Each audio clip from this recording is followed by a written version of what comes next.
This is Do It for a Living, your source for inside information on the future of automotive performance.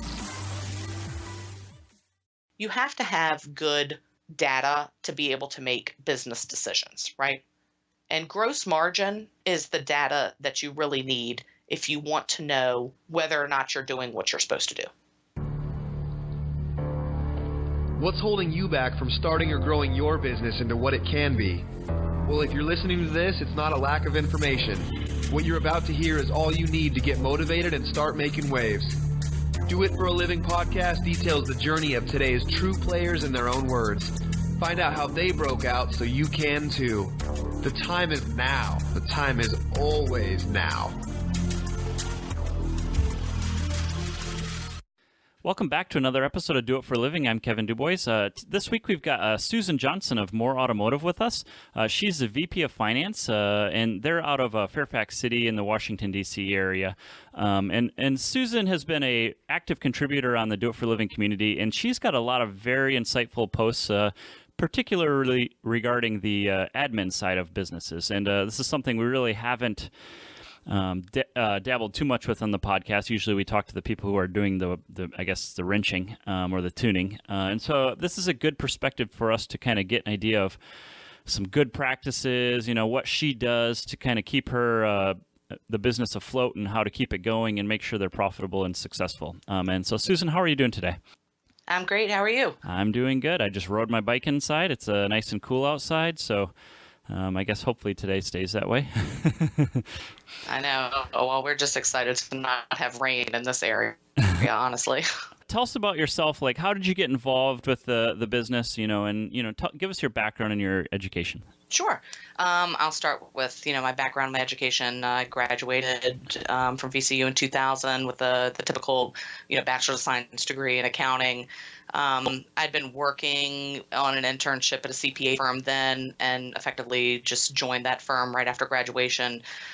They were generalists. We had a lot of small businesses. Mind you that, small business can be, $50 million a year and still be considered small business. I've been working in finance and accounting for 20 years total, 17 professionally. I had stayed in the CPA firm for 8 or 9 years, worked my way up to the supervisor level there, and was ultimately recruited by a customer who was looking at selling their business. They were in the defense industry, and they were going to sell to a holding company, which was then planning to grow by mergers and acquisitions, meaning they were just going to run around and purchase other companies in the defense space to sort of build this bigger company. And they needed some expertise there because even though they were, let's say, $15, $20 million a year, most people don't have, the expertise on staff. And when they do need it, they wait till the 11th hour. So I joined them, and that was sort of my first real full-time position out in private industry, running their finance department and getting them together for, the sale of the business. And so I stayed with them for a few years. And then from then on, I'd sort of developed a reputation as the fixer. And so I was pretty heavily recruited, in a lot of different small businesses who had some sort of planned endeavor, let's say, or something big on the table, or some big audit or something happening.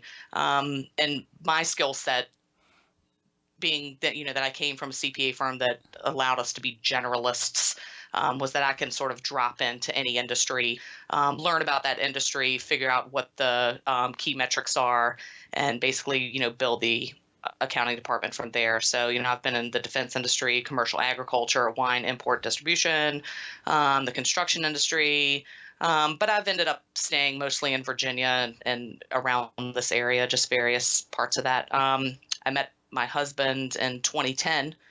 And he was already operating Moore Automotive at that point. Okay. And I tried to stay out of it. You know what I mean? Honestly, I tried to stay out of it for a long time. And of course, we were just dating. But then we got married 3 years ago. And, sort of that time where in Virginia, they tell you that, your spouse is kind of responsible for what you do and you're responsible for what your spouse does, including financially. So I became a little more interested in, what was happening there. And they had some events happening and plans that, probably needed a different level of expertise because, Bill's running the business, he's selling and doing different things. So, it's hard to jump over here and do, the project sort of things. And I had that skill set as sort of a fixer and a facilitator, let's say. And so I joined him in July of 2015. Okay. And have been there ever since, just kind of, doing what I do everywhere, basically. So you're really, you could almost be like your own consulting firm, essentially, accounting consulting firm. It sounds like if people are recruiting you to do specific tasks, that's almost the level of work you're doing, right?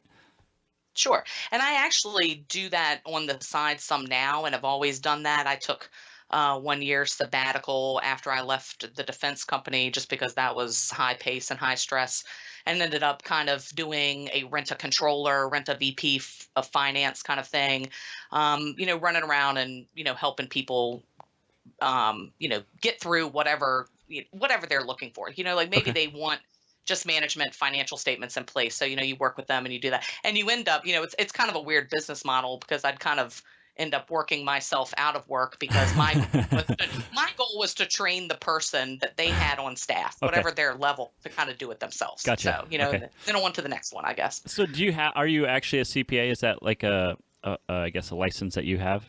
Yeah, I'm not a licensed CPA. Okay. No. Okay. So go ahead and give us an idea of Moore Automotive itself, the company. Like, when did that start? And, Bill got involved with it in 2007, you said. How did he, get involved with that? So I guess ultimately, sort of the backstory there is, we're kind of, kids in the 90s and the 2000s, which is when we were driving, right? So, and I know that he was into, the import cars then and had a 3000 GT and had it built. I think he had gotten burned by a couple shops. And I don't think it felt good. And he graduated from college and, sort of, had been working out in private industry and decided, I'm getting burned. It stinks. I think I can do better, And so, he sort of, it started as an idea ultimately, right? And then, how do you get there? And he has some expertise, in his family. There's a lot of attorneys on that side of the house. And, his mom is a CFO over a company as well. And, they basically, facilitated what this plan was going to be to build his own performance company. Do you start from scratch? Do you acquire something? And it just so happened that there was a local business, Moore Automotive, which was up for sale because John Moore, who had started that 32 years ago, so it started in 1985, had passed away, and his wife wasn't interested in running the business, and neither, I guess, really were his kids. Okay. And so it was up for sale, right? And it was a stock deal, like when you either buy the assets of a company or you buy the stock of a company. So in this case, it was a stock deal, in which case you accumulate all the assets of the company along with the intangible type things like the customer list and the business name and everything like that. By buying up all the stock, essentially. Correct. Okay. And so, he purchased that. That was a regular maintenance shop. They found the path of least resistance and the least risk, basically, to acquire a business that didn't have skeletons in the closet, mind you. You know what I mean? You have to do your due diligence. Yeah. That had some business that was happening that you could float on while you changed course or changed direction or built a different product line, right? So it was a regular maintenance shop. It was very popular in that area, Toyota, Lexus, Honda, Acura, a lot of interior stuff. So in 2007, again, Bill purchased it and they sort of set, plans in motion to build it, you know what I mean? But at the same time, they have revenue coming in because from all the regular maintenance people and the staff that was already there and the infrastructure that was already there. So our tuner is Chris Hoover. Maybe some folks know him who might be listening to this. And they knew him from high school. And they knew he was a technician. And they knew that he had always dabbled in tuning, the guys that, just, tune cars on the side or tune on the street. And he had built a couple cars for himself that they knew about in the area. And this was probably when, 400 and 500 horsepower was exciting, right? Right. It was those times. And so they kind of recruited him basically. And I think he had been in a performance type shop before, and maybe that wasn't a good experience for him in terms of maybe how they ran it. So, I think that, it took a couple iterations to kind of be like, hey, let's join join us and, like, let's build this thing and do it. Right. Right. So he came on board, and clearly he's a technician. You know what I mean? He has an ASE, certification, so he's a technician. So it made sense. We knew that he understood enough about tuning, obviously, to dabble in it at the time, right? And so they sent him to school. I guess there's an EFI type school that was out in California at the time. Okay. To really drive home the tuning prowess. They purchased the dyno, dropped that there. Of course, it sat empty. And they sat staring at it like, who wants to come on with the dyno, Right. did the typical dyno day things, sort of built it up. Chris bought an Evo, that's where the whole, Evo thing with Moore Automotive started. And then it just kind of took off from there, kind of guerrilla style, boots on the ground marketing and, word of mouth. Effectively is how it evolved to what it is now. Okay. Right. I got some questions here. So you guys, I don't think we've done too many businesses that have purchased an existing building, but one of the questions that's come up recently in one of the Facebook groups I'm in was, how do you value a service-based business? And so since you guys actually went and bought one, how did they come up with the valuation, and how do you, obviously they're going to want a lot and you're going to want to pay little. So what is the going, I guess, equation for determining that? Well, and I guess it depends. The sort of confusion that's in the market right now is that, there clearly is a different valuation for a regular maintenance shop versus a performance shop. And, everything, sort of lumps us in as if we're just an automotive shop doing regular maintenance. And I don't care, what that front is, whether it's insurance or anything else. You have to explain to people like, oh, it's a little bit more than that. In this case, they were buying a regular maintenance business. Yeah. You can get really complicated, because I come from a mergers and acquisition kind of background. And normally what happens is, you pay these people to come in and value the business. They're independent, right? Nobody, in the course of, selling a business that might be worth, $500,000 or, $750,000 is going to pay $30,000 to have someone come in and value it. So I think at that point, there was clearly, it ends up being a revenue factor, right? Okay. It's a revenue factor plus the cost or the value of the assets that you're really getting. Right. In this case, there was an intangible, which was the customer list. And everybody, that's listening to this right now has an intangible asset on their books. And, what they consider the value of that is a different discussion. But, the customer list is an intangible asset. And so that was the big thing. And that ends up being what is the highest value thing that people purchase. A piece of equipment that's 10 years old and fully depreciated, it's there. Thank you. I have these lifts in place, but they have no value anymore on the books. Right. Yep. So you're looking at some revenue factor, and then you're looking at the intangibles basically that you might be acquiring. Okay. And one thing that I don't know if a lot of people realize is having a customer list is awesome. But if you're not taking phone numbers, email addresses, and or like their actual physical address, it is absolutely worthless. So absolutely. If you only have names, it's worth nothing. So everybody keep that in mind if you're ever wanting to sell your business down the road, is make sure you take their email address, their phone number, and possibly even their physical address, because that's where the value comes in. Sure. And I'll put another, I'll add to that. With regular maintenance people don't travel. Right. They're not going to drive. Like if I move 12 miles, let's say, from where I am right now, those regular maintenance folks are not going to travel and follow me, especially in this area. DC is a lot of traffic. You don't drive very far unless you have to. Right. Okay. And so if we ever leave this area, right, and I have this regular maintenance, customer list that's still not fully exhausted, I might turn around and try to sell, quote unquote, that customer list to a regular maintenance shop that's in that area, Yeah. So there is a value in that, you have to pay attention sometimes to these intangibles, as they say, and not just abandon them. It might be of value to someone else. Gotcha. Yeah, I didn't even think of selling a customer list to a competitor just as a. I wonder if there's some legalities. I guess there's not because people sell lists all the time, right? Well, sure. I mean, people clearly, telemarketers buy phone lists, Right. But I mean, are you going to get $500,000 for it or some, seven-figure number? Like, no. But I mean, if it might mean something to somebody if you get 10 grand out of it. Like, take your 10 grand and skip on down the road. I mean, that's my opinion. Exactly. Exactly. Okay, so do you think of yourself as an entrepreneur? I personally no. Okay.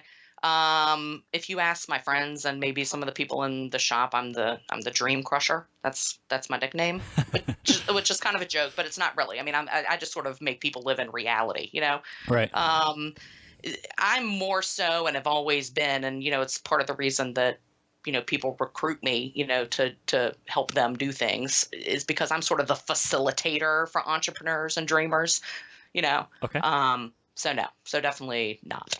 Yeah, and I love the Dream Crusher because me and Todd talk about this a lot too, and utilizing the business plan as sort of your own Dream Crusher, is using the business plan to really, write down all the things that can go wrong to convince you not to do whatever it is you're going to be doing. For sure. I mean, So- 90% of the time it's about awareness, Yep. Okay, and did you obviously quit a full-time job to, I guess, go into the Moore Automotive position, right? Correct. Yeah. So I was working full time as a controller over a big high-end residential remodeler. So basically a construction company. And, that I'd kind of gotten that where it needed to go. And, Bill had asked and we'd all agreed on how it was going to play out. And so I tendered my resignation there and joined Moore Automotive immediately. Okay. Yep, full time. And so what in your mind convinced you that this is going to be fun? Or at least, why would you want to take all the risk of working for your own company? I guess really both of your eggs in the same basket is really what it comes down to, right? Oh, sure. And, privately, that was our discussion, right? But I guess, from our personal financial standpoint, like we felt like we could take this risk, Okay. We kind of knew loosely, what the company was doing. So we knew what it could afford to, pay us. Right. Yep. We also, just from our personal standpoint, like made sure that, because banks and different things look at you differently as a small business owner, Uh-huh. and they're interested in, underwriting the company if they're trying to underwrite you versus a W-2 that you might get from, an established company and you've been there for 7 years. So, Uh-huh. We sort of checked off all these little boxes about, do we want to refi the house? Like, are we good with whatever? Because, now they're going to look at us a little differently. So checked all those boxes off. And, the company had been around for 32 years and Bill had been doing it for 10 plus. Okay. So, the risk was there because there's always risk in small business. But I figured if everybody stayed in their lanes, we decided if everybody stayed in their lane, and Bill did his thing and I did my thing and, we left him at the top of the company, that it would be fine, basically.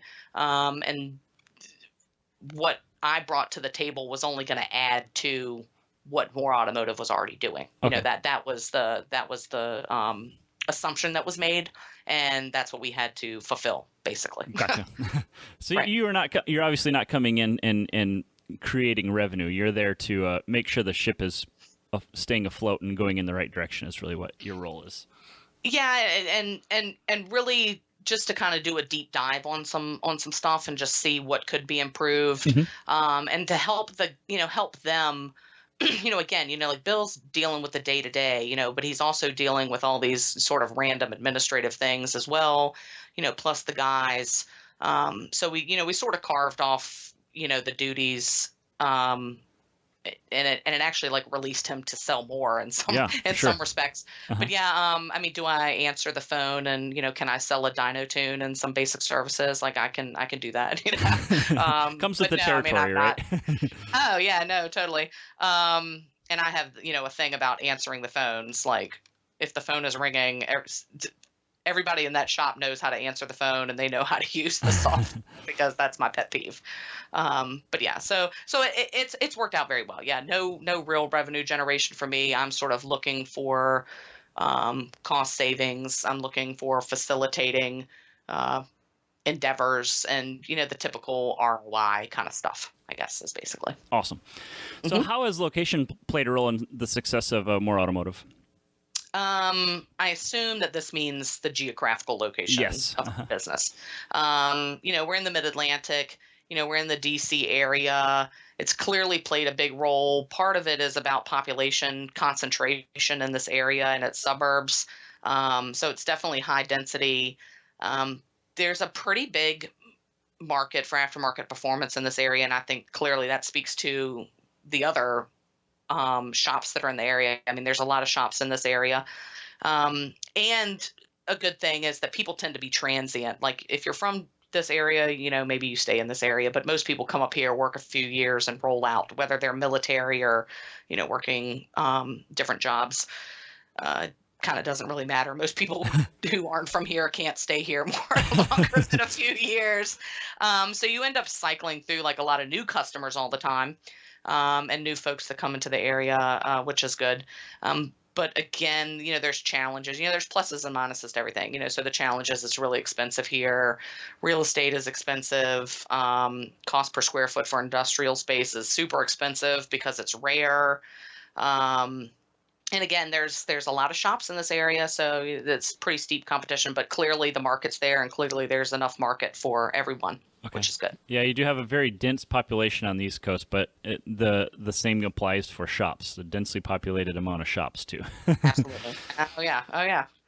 Okay, so have you ever really doubted yourself and, wondered if this doesn't work? How do you overcome that feeling and move forward? I definitely doubt myself every day, and I joke with the guys about that book, The Secret. I don't know, it came out probably sometime in the 2000s, and it had this really big cult following. Honestly, the only reason I ever really read it is because I had a friend that was like living her life by The Secret, and I was curious whether she was joining a cult. So I had to check this book. But that whole thing was about this, like, will it into existence. What you think about yourself is, like what you produce for yourself. Oprah loved it, whatever. I guess sometimes you just have to step away, right? Like I'm doubting myself. Something seems like it's not going to work. I've made a decision, and I kind of have to, step away from it for a little bit, and kind of chill out. Like think about something else, and then I can have a clear mind to think about what might be bothering me. Clearly I have Bill. Bill has the experience in the business. Clearly I have, fellow, business folks and mentors who I've always worked with and maintained contacts with who, I push things off of.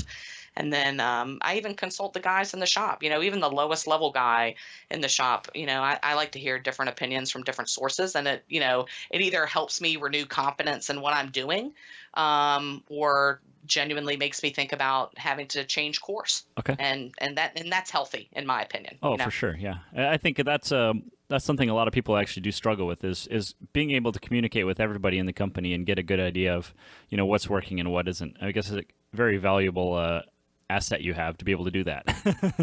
And sometimes that, in all honesty, like I'll drive home some days and feel like I'm on top of the world and everything is clicking and everything is hitting right.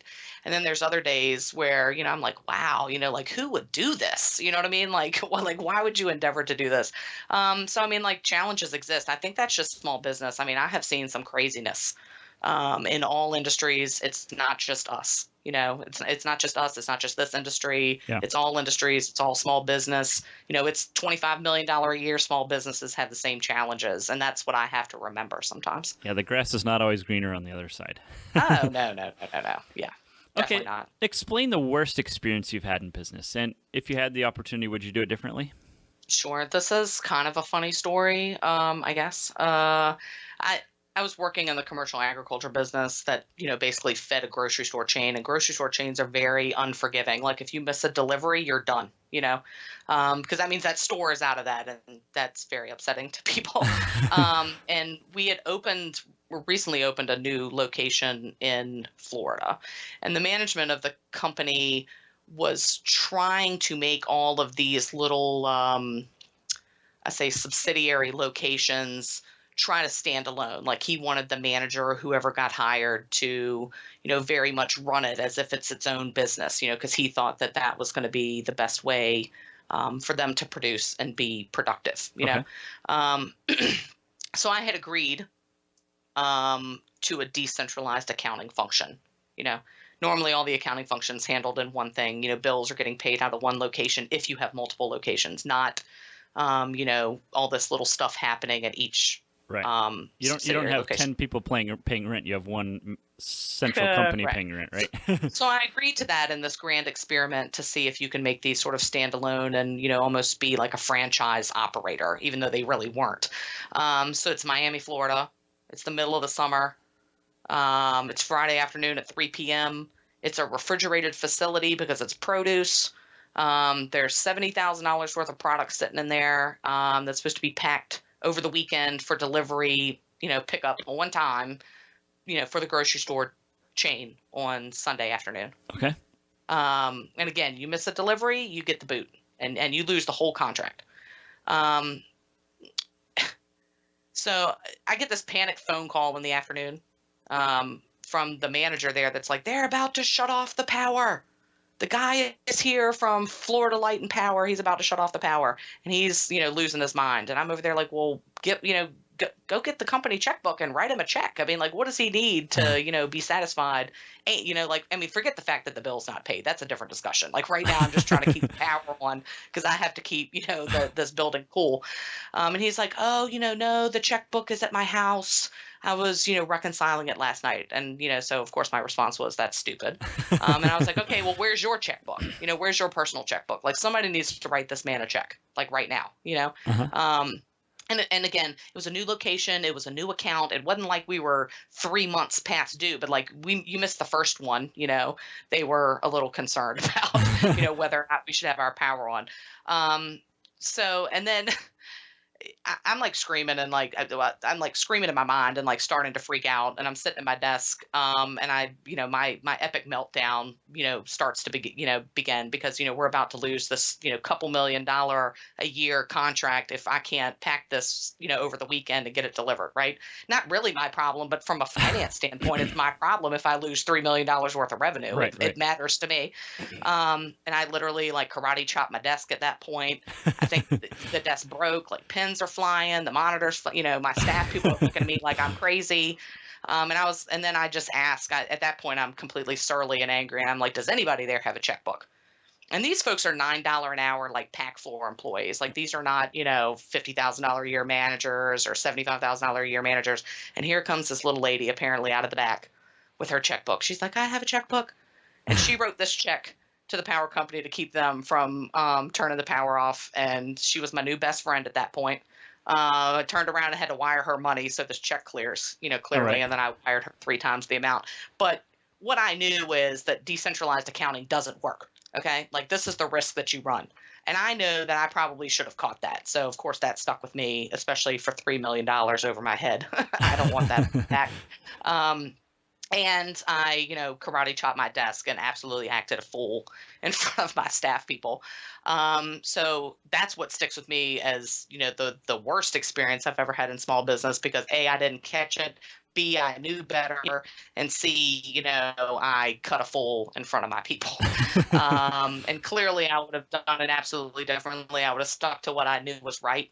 And basically just keep it simple, and that's sort of my advice to everybody. It doesn't even matter what it is. Like if you keep it simple, it always works better, And so.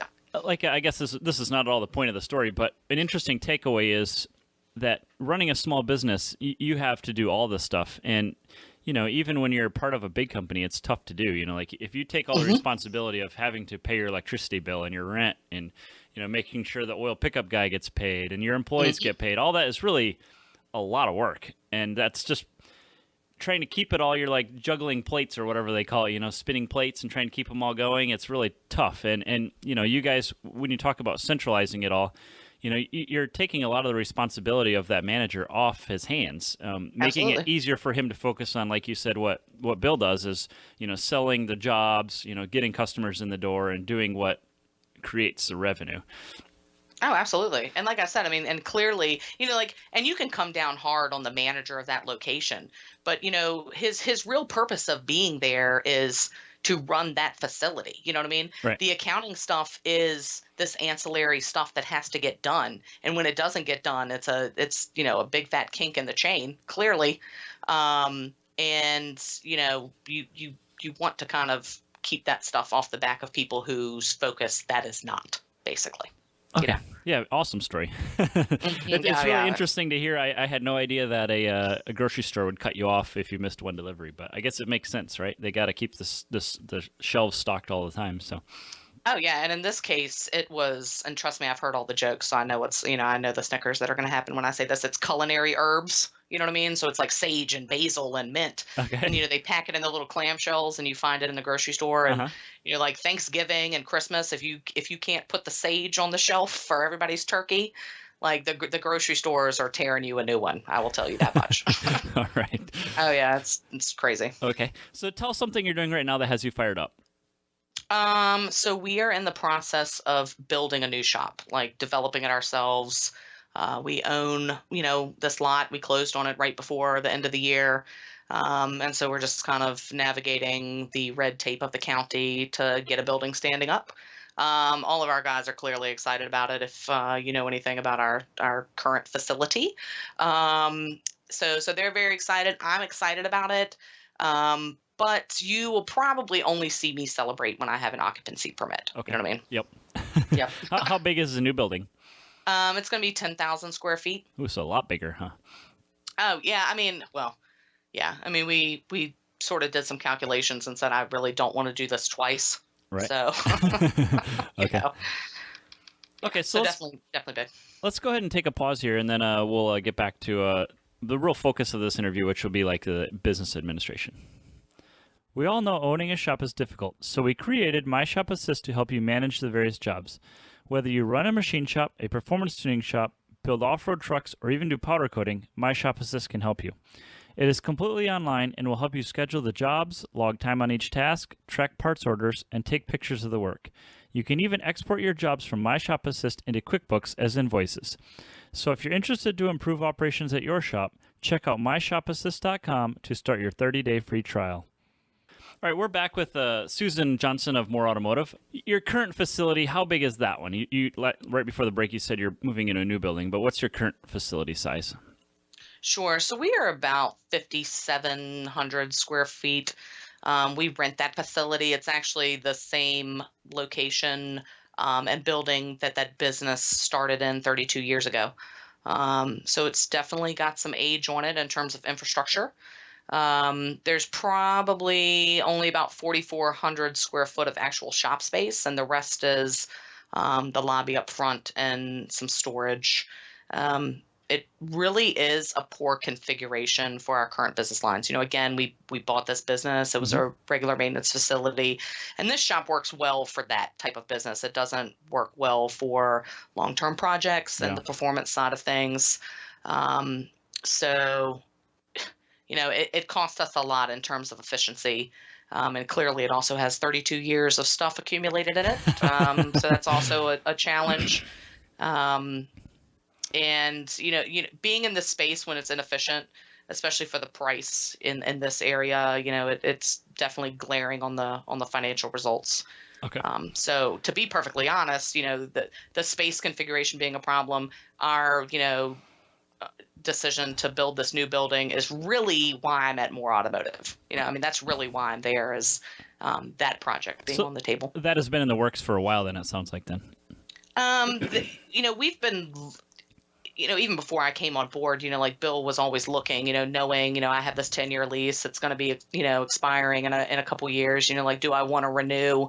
The interesting thing about where our shop is physically located is, and I would actually encourage everyone who owns a piece of property or owns their shop, is thinking about buying a shop or even renting there and planning on signing a long-term lease. You need to go to your locality and ask them for their comprehensive plan for what they want to do with where you are right now 10 years from now or 15 years from now. And every county and borough and whatever else has these comprehensive plans. And so if you look at where we are, that's really high dollar real estate in Fairfax City. And it's zoned industrial, but they don't want it to be industrial. They've pushed, all of, or you can watch them slowly push out all of the industrial space, and it's kicking out further west. So our landlord also knows that, he's sitting on a gold mine, and, 5 years from now, we'll probably drive by and there'll be $800,000 17-story condo building, mixed use, with a Starbucks on the first floor in that area. And that's what they want there. And it's obvious from the comprehensive plan. And it also speaks to how much he's going to do for that particular facility. He's not going to completely rehab something that he knows is going to be torn to the ground and he's going to sell for a premium. He's going to do as little as possible. Gotcha. Good guy, but clearly he's a business guy too. Yeah. So he's looking at what he has versus what we're doing there and what everybody is doing in that, the other buildings that occupy that industrial strip right through there. And, all the owners of that property have different plans, okay. And that speaks to why we're also moving. Yeah. All right. And you kind of touched on it a little bit, but you said that your current facility is not conducive to working on, I guess, performance and longer term projects. Mm-hmm. Describe to us what exactly you look for in what, I guess really I want to know what you think the difference is for, general repair, where stuff is usually quicker turnaround, in and out sort of things, versus the performance side where an engine comes in and it takes 3 months to rebuild it, right? So what are you guys looking for, converting from your old building to the new building? What are some key aspects of the layout that you really want to, take advantage of to get the efficiency up? Sure. So clearly it's the number of lifts, and it's the number of lifts allocated to each technician. It's pretty clear, even as a layperson, when it comes to automotive repairs. I mean, I don't do the work, that, each tech needs 2 lifts at least on, with respect to some of these being long-term projects. Our current facility is fine. Let's say in terms of storage, for small parts and oil filters and some bulk oil, because I'm just doing regular maintenance stuff. I don't need a lot of storage. But, now I have cars that come in, right? I basically completely, tear down the whole thing, right? Uh-huh. The motor's out. I've got the bumper that's got to sit somewhere, all the under trays, and all that kind of stuff, which just has a large footprint, let's say, right? Yeah. Uh-huh. So you want to store up, you want to store vertical. You don't want to store flat. And we don't have in our current facility that vertical storage. I can't get it up on a pallet and, put it up in a pallet space, 3 pallet levels high. So in our new space, we focused on the number of lifts that I can get in the new workshop area, and having an engine clean room or just a clean room period. I mean, there's a lot of things that need to either be stored in a clean area or assembled in a clean area. So that was important to us. And I say some pallet rack storage. So I want vertical storage. I want to basically take all these parts off the customer's cars that's going to sit in a bin for at least a couple months, right? Right. Before I get something back from the machine shop or a transmission back from a rebuild or whatever. Uh-huh. And I'm going to palletize it. I'm going to shrink wrap it, and it's going to have their name on it, and it's going to go up in that pallet space, and that's where it's going to sit. Versus now, I have a lot of stuff. It's low to the ground. It's spread out horizontally, and it is problematic on so many levels. Part of it is image, right? Yeah, right. Part of it is the security of the components that remain off that customer's car. And part of it is just about cost per square footage for me to store things horizontally. So we're definitely looking at the right configuration of things, and we've worked with, the architects and different folks like that to kind of put together something that works appropriately for this business. And the 10,000 square foot shop, is that, you said you're kind of anticipating some growth. How many people are you, first I should ask, how many people do you have?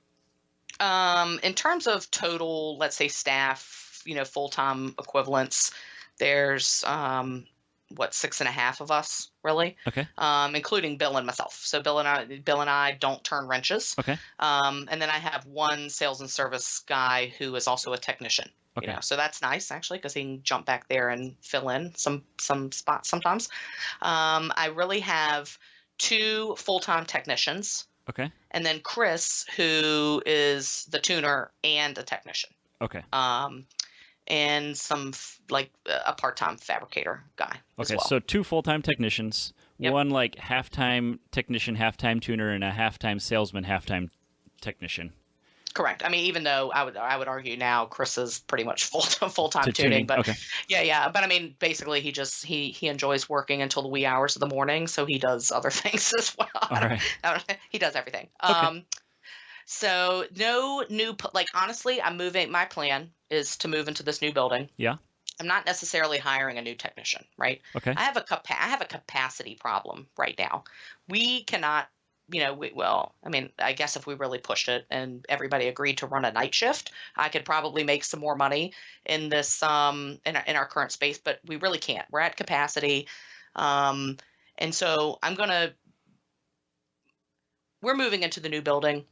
No plans to really hire anybody, and I'm just going to see from an efficiency standpoint if it opens up. I did a calculation once of the pushing around of the cars that don't run anymore and the on and off the lift.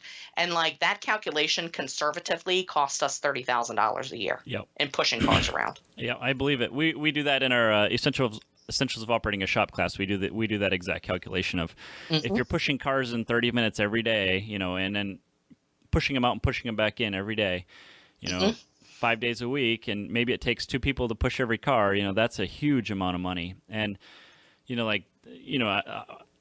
I'm practicing what I'm preaching in my new building here is we've actually done everything we can so that we don't have to be pushing cars in and out all the time. And I think the worst thing you can do is buy a long, skinny building, which is what I had, and put your lifts in a line. So if you want to work on the middle lift in the middle of the shop, you got to move everything out of the 3 lifts behind it, Right. Oh, yeah. No, I agree.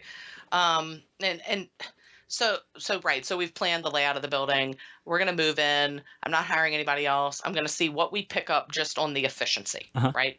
And then, clearly I have to deal with the transition of moving from one space to another, and what that might mean to the customer base. Okay. Right now I'm really close to the Beltway. And I was, we were pretty strategic about where we picked, we stayed in the area, but it's certainly outside of this, super ultra high premium, top of the line, right outside the Beltway real estate. So people may or may not have to travel a little more. But, we were pretty strategic about that. So, assuming I don't have a little dip, there might be a dip in moving, in the customer, ramping back up and deciding cool, I will drive, 10 more miles, or I don't know what it is, 8 more miles. So we'll see how that plays out. If the volume is there, then I'll hire again. I mean, hiring, I have pretty also strategic about hiring. And there genuinely being a proven need to need new people. Okay. I feel like our guys are not at capacity. The building is at capacity, if that makes sense. So even though the new building will be bigger, you'll have the ability to expand if needed. But right now, you think the building that you're in now is the limitation, not your people. Correct. Okay. And in reality, even if I do the same level of business in this new building, which shouldn't be the case, right? I mean, I'm not moving to do the same level of business. Oddly, the cost per month now is pretty comparable to what I pay for, half the square footage, half the working square footage. Okay. So it's kind of the hedge when I'm not really doubling the cost to run and operate that facility by moving. Okay. So, All right. So have you ever written a formal business plan? And I presume the answer is yes. Oh, yeah. I've written them, pretty much everywhere. Bill's the entrepreneur. Bill's the one that, started the business, and, it's his idea. And, he has his business plan in his mind, I mean, he's not a finance guy. And so even when I started at Moore Automotive, I made it a point to document what the business plan really is. And there's actually, I will just say this for people that think that they have to sit down and write like 500 pages of narrative with a bunch of schedules and Excel spreadsheets to, support the numbers. Like the SBA has a template to write a business plan. And that is really where everybody should start. It asks you the questions, it kind of gives you examples of how you should answer the questions. It makes you think about competition, we like to sit over here and be like, oh, nobody's my competition in this area. I'm the best there, whatever the ego kind of gets in the way. But the business plan and the SBA one and the questions that they ask and how they ask them really make you think about these questions, Okay. And answer them honestly. So along with that, annual budgets, pro formas, budget restatements. The business plan is really the narrative. The budget and the pro forma financial data is really what supports that and proves out your business plan or not. Okay. And how on target are you with yours? More Automotives, I hit pretty dead on. I had 30 some years of data for one thing. Yeah. Some of it useful, some of it not, but we're also at capacity. So it's kind of hard to miss it. It's kind of hard to miss it if you're at capacity. Yep. And I sort of use a lift hour calculation. Okay. In terms of like what our potential is. And it actually worked out pretty well. So number of lifts multiplied by the number of hours open multiplied by number of days in a year. Mm-hmm. Or, the days that we might work. And in our case, I conservatively used 5 days, even though we're open 6 days. Okay. Not trying to sandbag, but just saying, I'm trying to take into account the fact that I have techs on vacation. Uh-huh. I have holidays where I'm closed. I might have inclement weather. So instead of trying to predict those directly, I just carved off my little, carved off the Saturday. And it worked, pretty well. Okay. And, again, with this whole building thing, I mean, I'm not, pulling in my, $2 million from my personal checking account, right? To build this building. Uh-huh. So the bank is going to ask me, the bank is asking me for this same information. They want to know what my business plan is. They want to know what the potential is. And I have to do it anyway, Right. Exactly. Yeah. Yeah. Okay. And how many hours a week are you working? So with the shop, it certainly started full time, if not more than full time, because I kind of went in there to clean up a bunch of stuff. And now I'm probably 30 to 40 hours a week, whether Okay. I'm at the shop or whether I'm at home.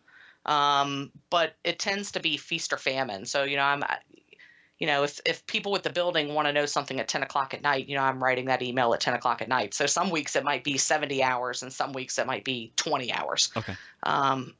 Some of the stuff that I do is actually better served outside of the shop, mainly because the dyno right now is Loud. currently right in my face, Uh-huh. like on the other side of a non-insulated wall, like right in my Okay. face. So about 30 to 40 at this point. Okay. And your role as the VP of Finance, and I mean, we all know this is extremely unusual for performance shops to have somebody dedicated to that position. So kind of explain what it entails and, what are you doing to keep everything on course? And you've touched on a few of the things, I'm sure. So Sure. So it's definitely unusual. Honestly, it's overkill. From the finance and accounting side. I mean, nobody's accounting for derivatives. We're not splitting atoms over here in the accounting department of, automotive shops. Uh-huh. But in my case, I sort of wear the hat of executive decision maker on, pretty much everything, because everything has a financial impact in some respects. Yeah. And the only way that it could really work from a payroll perspective, in terms of compensating myself, was kind of a reboot on how the company was structured. And it really wasn't that painful, I think, for anybody involved. We ended up not needing clerk level accounting people because I just do the clerk level stuff in addition to, the higher level calculations or discussions with banks, et cetera. Okay. They were utilizing an outside CPA to help them close the books and do different things, and that wasn't needed anymore. I found hard dollar savings, which, sort of made sense. Anywhere that I've ever gone in my position, whether it's consulting or whether it was like full-time on someone's payroll, like I have always paid for myself. Okay. In what I found. In probably just hard cost savings, not even the soft costs, I guess, or the indirect costs. Indirect, yeah. Uh-huh. I mean, totally. I mean, there's certainly you can pay for it the first year, and after that, then it's just kind of about efficiency. And if I'm not needed, then and I dial my time down, then I'll dial my pay down, and do some more consulting stuff on the side, and it works out fine right now. Very cool. Do you find the pay justifies the time spent? Sure. I mean, like, do I get paid what I would get paid working as a controller or VP of finance in like a $25 to $40 million a year company? No, you know what I mean? But I get paid enough to make it worth my time with the mix of duties and honestly the peace of mind of sort of exercising a certain level of control over this $2 million investment, for this building. For me personally, it's worth it even if I have less income, right? And Bill is less stressed. And honestly, the impact is relative. Like if you don't handle the things and have the house in order at the shop, it could effectively cost Bill and I money out of our own, pocket if we have to fund something or fund some shortfall that exists if that happens. So it really wouldn't matter, what amount of money I make. It's still, could be at risk if things are not in order. I mean, that's my opinion. Okay. And it's, like obviously I would assume a VP of finance at a bigger company like that makes very good money. And, like it's a lot more fun when you're doing it for your own company though, right? And, you're working with your husband. Do you have any kids at all? No, we don't have any kids. We have a dog who is probably more needy than a kid. So no kids. But, I mean, you get paid more, working for bigger companies. I mean, honestly, like the scale of accounting staff is always tied to the top line revenue of a company. So, the more revenue there is, the more transaction volume you're responsible for, the more you get paid. I mean, that's the reality. And so in terms of the effect on Bill and I mean, it ends up being fine. I mean, I don't know how to, I don't know how to explain it, like short of like showing, like giving you W-2s, but right. I mean, it's fine. I mean, it works out perfectly fine. Awesome. Okay. So what are the primary tools of your trade and what are you guys using to manage your business? Okay. So currently, we run QuickBooks. It's the clear choice of companies our size. Desktop, enterprise, online, which one? I'm sorry? Desktop, enterprise, online? We run enterprise. Okay. Yep. And it's actually a very annoying software for accountants. Like accountants hate QuickBooks. So does everybody else. Yeah. I mean, small, it almost like makes it too dumbed down, that people kind of don't know what's really happening in QuickBooks sometimes. And then we use Mitchell, and that's what the guys in the shop are writing estimates in currently. It's what they've always had.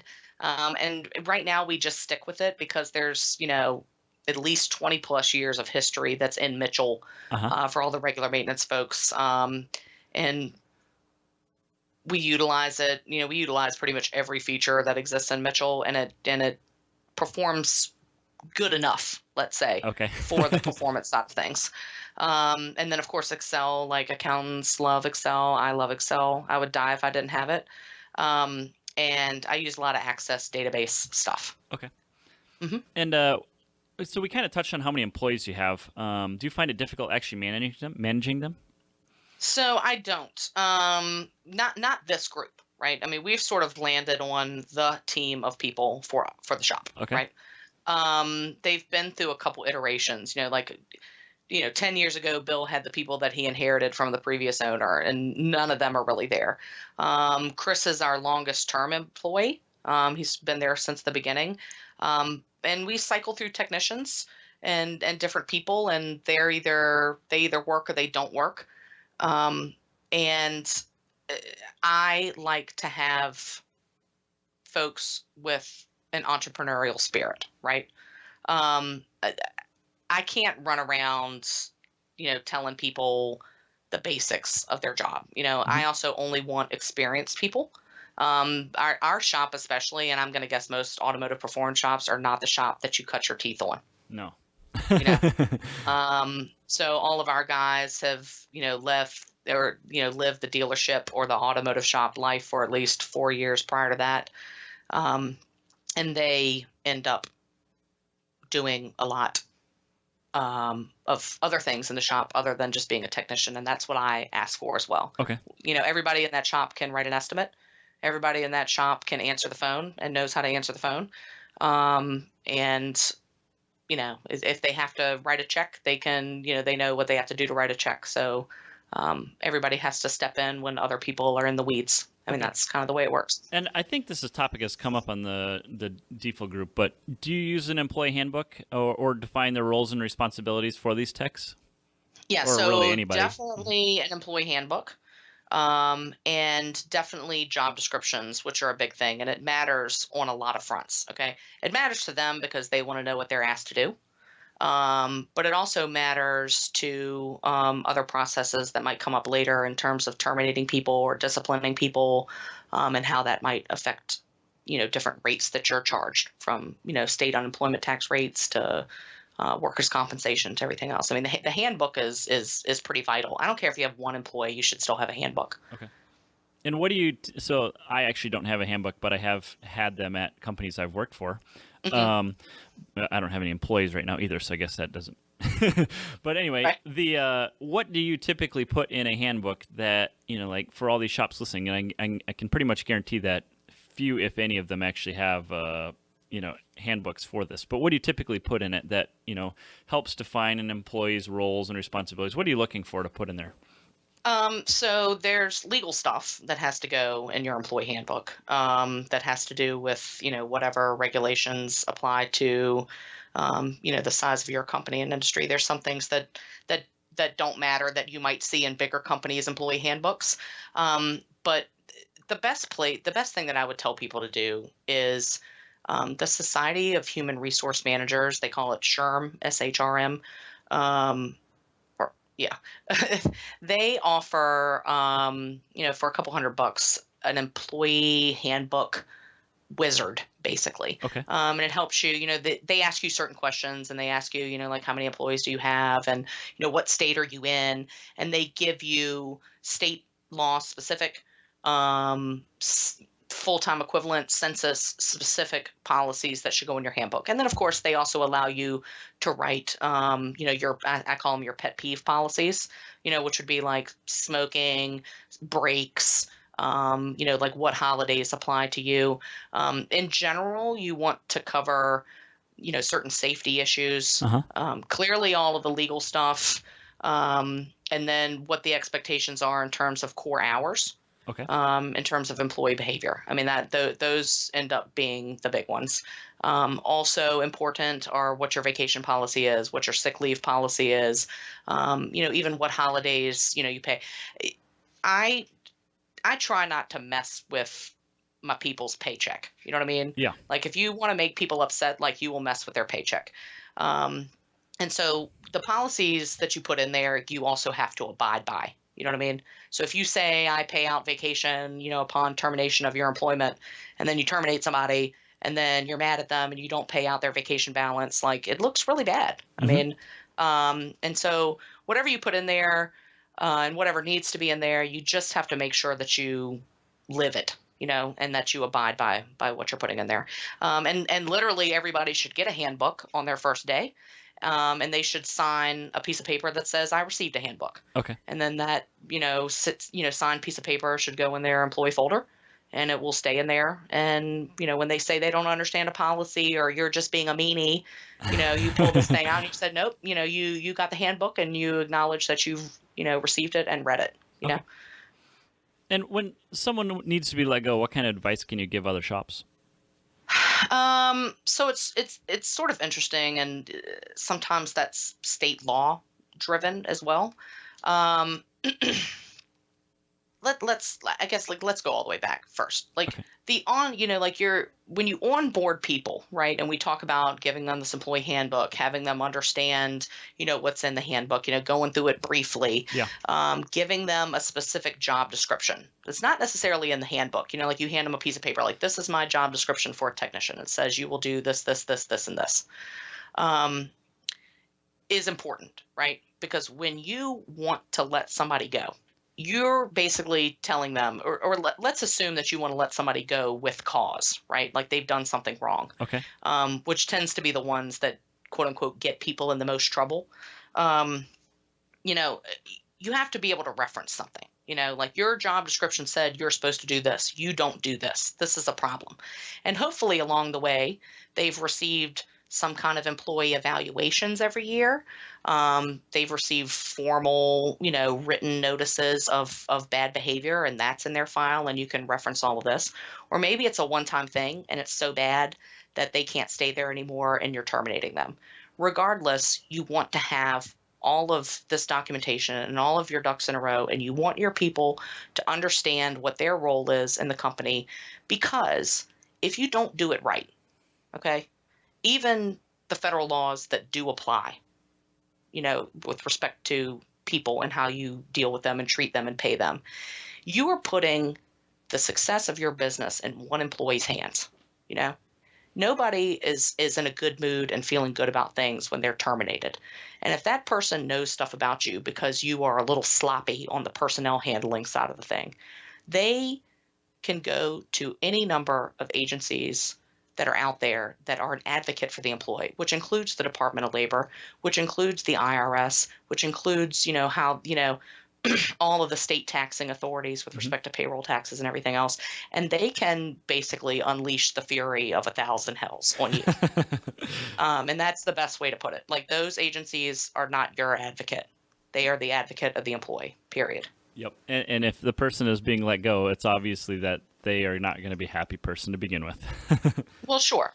I mean, if you're talking about terminating people in their first 90 days of employment, I mean, you can do that, with pretty much ease. I always try to deal with people, respectfully. I mean, I'm not going to call you a name if you don't call me a name, probably, for the most part. Right. And you just let them go, like, stick with that 90-day trial period, assuming that's allowed by law in your state, mind you. Okay. And, if they're not cutting it and, you don't think it's going to work, like, let them go, but let them go in that 90-day period. If you want to offer them an extension and be like, all right, well, we'll try it another 30 days, say it's 30 days and stick to that 30 days. Okay. If it's still not working, let them go. Like, the technicalities matter in terms of dealing with people, and hopefully you have documentation there, and hopefully it doesn't really come as a surprise that you have a problem with your people. And I found that employees actually like feedback. I used to kind of poo-poo on, like, oh, we must implement an annual review policy. Can you do that, Susan? Can you put something together for that? I'm like, okay, that kind of stinks. Nobody likes employee evaluations. But actually, when they get them, you would be surprised what it means to them to actually know what you think about them on paper, and it helps a lot. I would also, kind of mention that, your state unemployment tax rate, SUTA, which you pay in, which is a payroll tax expense that everybody pays. Yep.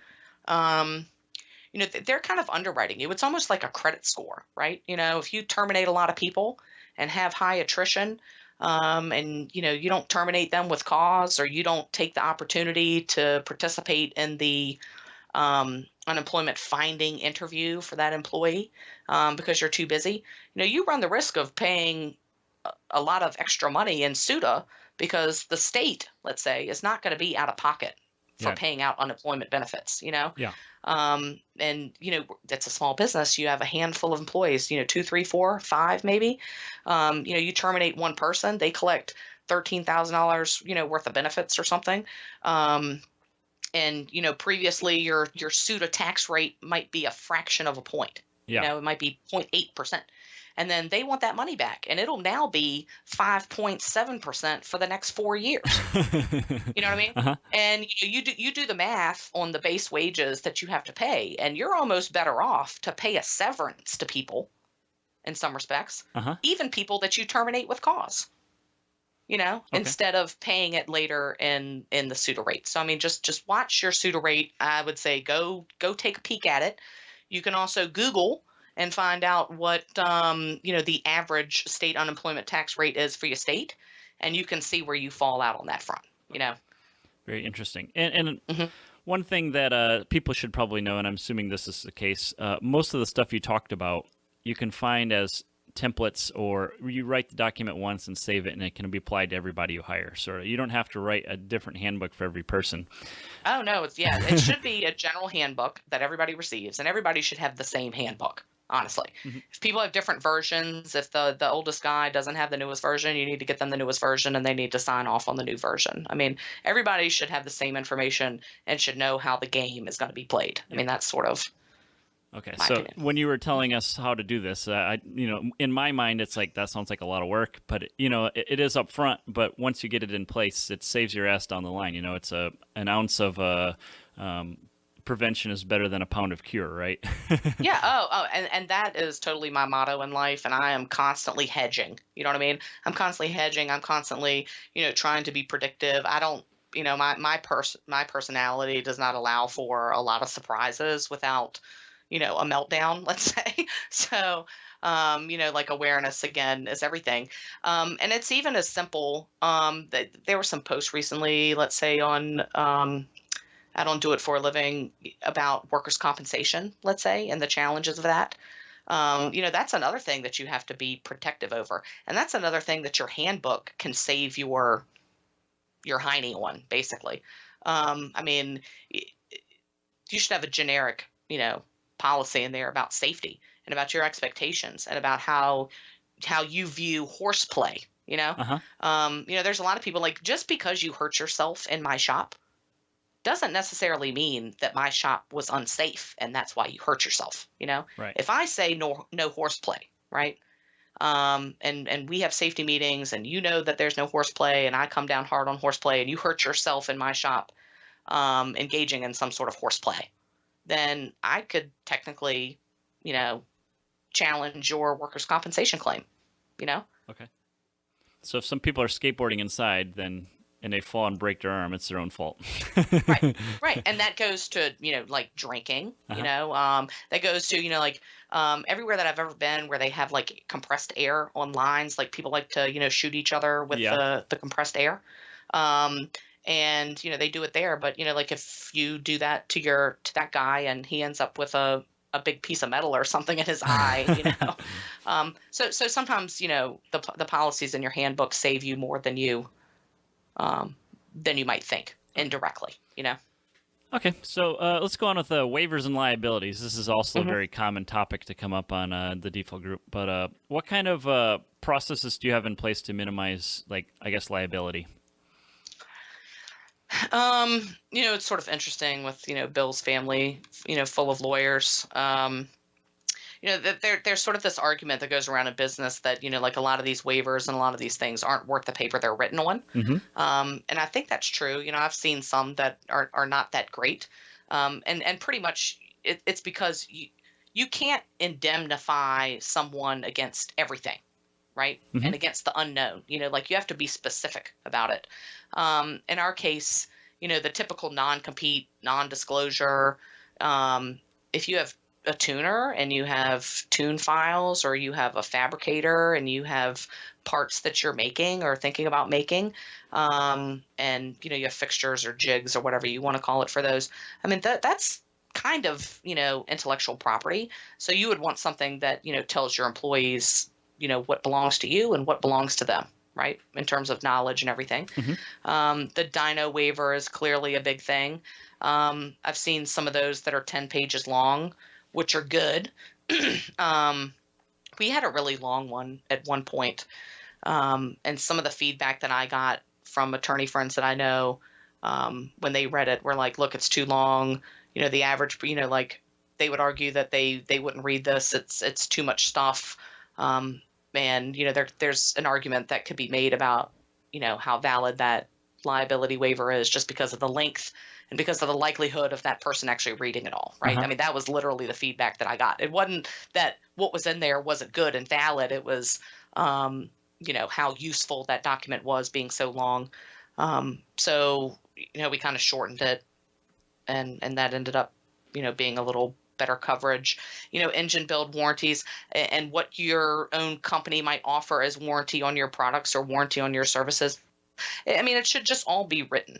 And there's a lot of stuff that you can borrow. Like on the finance and admin side, you can pretty much steal/borrow other people's stuff, other companies' stuff, legitimately, tweak it some and have somebody review it, and that be, an affordable and appropriate course of action to get these waivers in place. If you ask attorneys and you ask other consultant type people to write it for you, that's where it gets expensive. Right. And they don't necessarily know exactly what you're doing either. Oh yeah. I mean, as a small business owner, like your whole goal clearly, I mean, obviously it's to run your business, right? But you also need to like concentrate on relationship building. If you don't have sort of a relationship with attorney, none of us really should be paying to have an attorney on retainer. I mean, that seems a little misuse of funds on that front, but you want a relationship with people, and you want to try to find relationships where, people will read things for you and not necessarily charge you money, or understand what you do long before you might need them to give you some advice. And, all the disclosure stuff can get really expensive on attorney fees. And I would tell people, and I've always had to do it just in my job. It was always my role, like join the Chamber of Commerce, join networking groups. I mean, are you going to meet people that, get a $45,000 motor build or like build for their car? Probably not. But, like your purpose there is to try to seek out some folks who can give you some advice, who you can, develop a relationship with, who might learn about your business slowly and really understand what it is. And that, they can kind of guide you in a more affordable fashion, let's say, in the future. Okay. And then I guess the crown jewel of what I'm excited to ask you, being a finance person, mm-hmm. How do you start with the accounting for a shop? What's the starting point for this? So I guess really the starting point for the accounting is effectively, it doesn't matter what accounting software you're using or invoicing software you're using, Mitchell, MSA, QuickBooks, something else. It all starts with how those programs are set up. Okay. And they have to be set up correctly. And, again, we're not doing complicated, crazy accounting things here. So you should keep it as simple as possible, right? When I look at our financial statements, let's say you're maybe talking 15 total lines of data on the income statement. Revenue, your cost of goods sold accounts like labor, parts, subcontracted services, other cost of goods sold things, which might be shop supplies and different things. And then, your expense lines, rent and utilities, marketing and sales, admin and finance, executive, if you have any of that, depreciation, IT, insurance, interest, taxes, and other. These different categories. Mm-hmm. I typically have gone into companies, even companies, 15 times the size of Moore Automotive, and they always have too many expense accounts. Okay, just tons and tons and tons and tons of expense accounts, and it makes it complicated. So I'm going to encourage everybody to keep it as simple as possible. You need, in most cases, QuickBooks set up behind the scene, assuming that it is set up correctly, is pointing when you create invoices in QuickBooks to the right accounts, depending on how it's set up. Whether it be a part or a service, it goes into the correct revenues, I guess, account. Correct. And again, if it's not, and it's looking a little messy, get someone either with a QuickBooks background or even your CPA to kind of take a peek at it and help you tweak some of these settings, okay. Right? Just to get it pointing in the right direction. I mean, that's sort of the best course of action, because I guess I don't care what the system is. Like garbage in is garbage out. Yeah. If I'm running ledger paper and that's how I'm doing my books, completely manually, if I write down the wrong thing and it's the wrong data going into that little grouping, then the data coming out is wrong. Okay. So the setup is important. So if you're not getting good information out of QuickBooks, or you don't think you're getting good information out of QuickBooks or whatever software you're using, go back to basics and revisit the setup.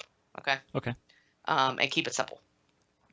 The most complicated thing that we have on our books is really how we divide labor. Okay. You know, I have a bunch of different labor classifications, mainly because some of it is cost of goods sold and some of it is overhead.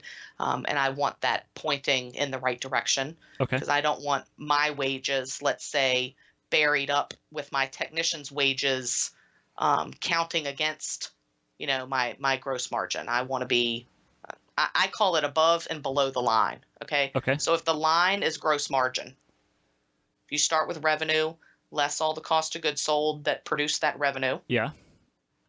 you end up with gross margin. That is the line for me. So the real question on your books is whether this expense or this cost goes above the line or below the line. Okay. Okay. And that's how I refer to it. Okay, so that your technicians, when they're working on a car, that goes above the line, and when you are doing the books in the back end, your time spent goes below the line. Correct. Got it. And that would also go if you had a question about another expense. Like, would you put your oil, the cost for people to come in and pump your used oil or pump your used coolant above the line or below the line? I mean, that's one of the first questions. I personally put it above the line, and I consider it another cost of goods sold. Okay. That kind of thing. Right. Whereas if I buy all the guys in the shop lunch, I would put that below the line. Okay. I don't have to buy them lunch to operate my business, Okay. or to produce $1 of revenue.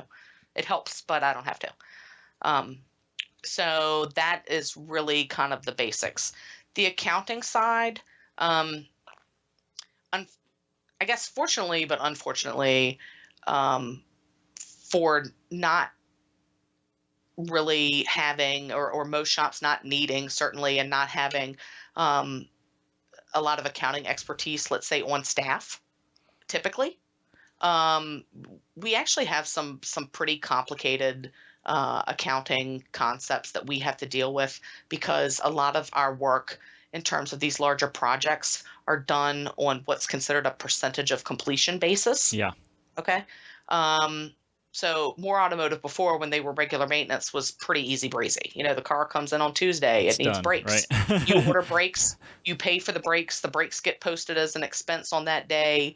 The work gets done on that day, the tech gets paid for that day. Not clearly that day, like weekly, whatever, but Yeah. And it all happens normally in the same day, certainly the same couple days, but you're not talking about things that lap over months. Right. And that's where it gets complicated, because you have to have good data to be able to make business decisions, right? Mm-hmm. And gross margin is the data that you really need if you want to know whether or not you're doing what you're supposed to do. Okay. I mean, that's the most bottom line, or that's the bottom line. But gross margin you can only get that number if you know how to recognize the revenue for the period that you're working in. Okay. Right. And maybe, I mean, again, I've looked at my shop assist in the past. I think that, clearly that's sort of moving in that direction to help shop managers or shop owners sort of look at things in the right bucket and in the right time period. Like that's right. You can part do of what my filtering shop over assistants do. time. Exactly. Right. Mm-hmm. Correct. But if you're trying to determine, what your trends are and what these key metrics are, you have to at some point cut off the books, right? And Right. close the books at a certain time period. It's typically monthly, and when that happens, I would argue that 90% of the work to do that process, to close the books, can be done by the staff that you have on payroll or whoever is currently doing your accounting stuff. And the other 10%, at least initially, you might have to get some outside help, whether it's a rent-a-controller consultant type person or just going to your CPA to help you sort of resolve yourself to what this revenue recognition calculation should be. Okay. And so that's I guess the gist of what you're saying there was you're making sure that when an employee is working, especially on these long-term projects. Sure. When you have something that takes 6 months and you may work on it a whole bunch in week number 1, taking it all apart, sending everything off to where it needs to go, and then it sits, right? So you're making sure that you track the time that was spent in that first week of month 1.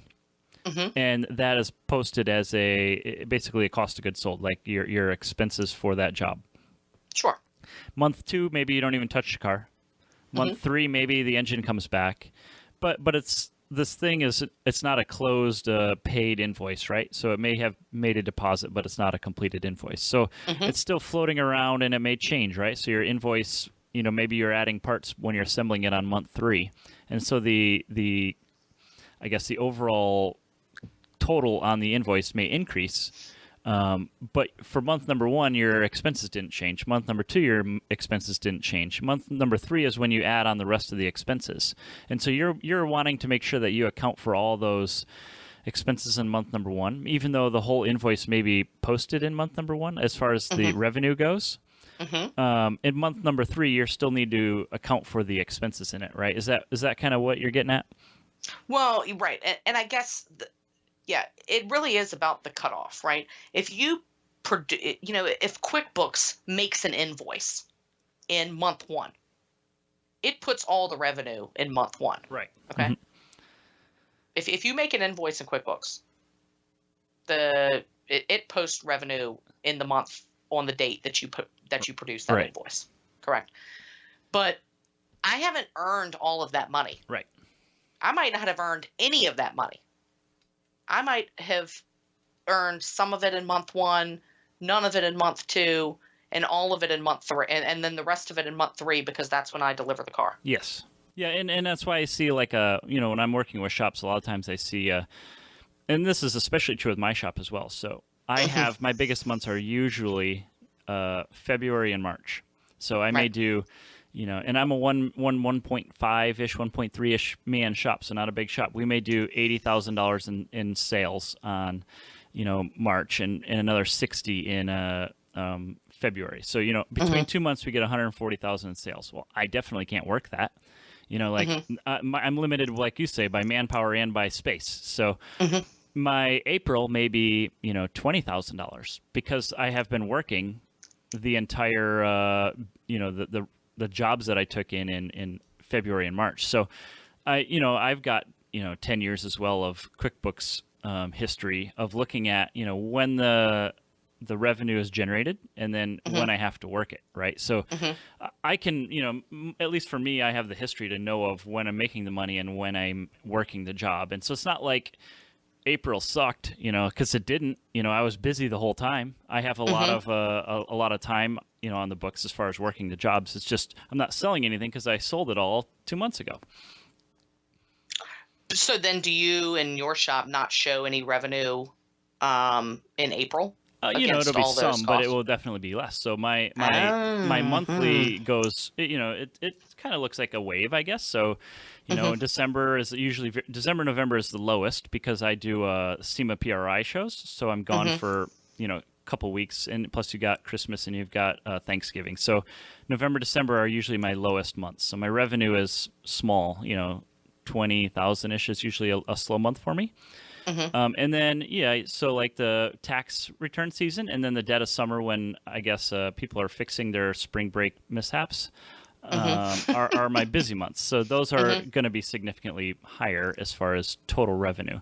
And then, my costs per month, I would say my expenses per month are pretty flat with the exception of cost of goods sold with directly to parts. So that follows the, income, the revenue pretty closely in that when I sell a part, I take a deposit for it immediately. Sure. Yeah. And I will say that that is clearly the easiest way to do it, right? Because you don't want to sit Make here it easy.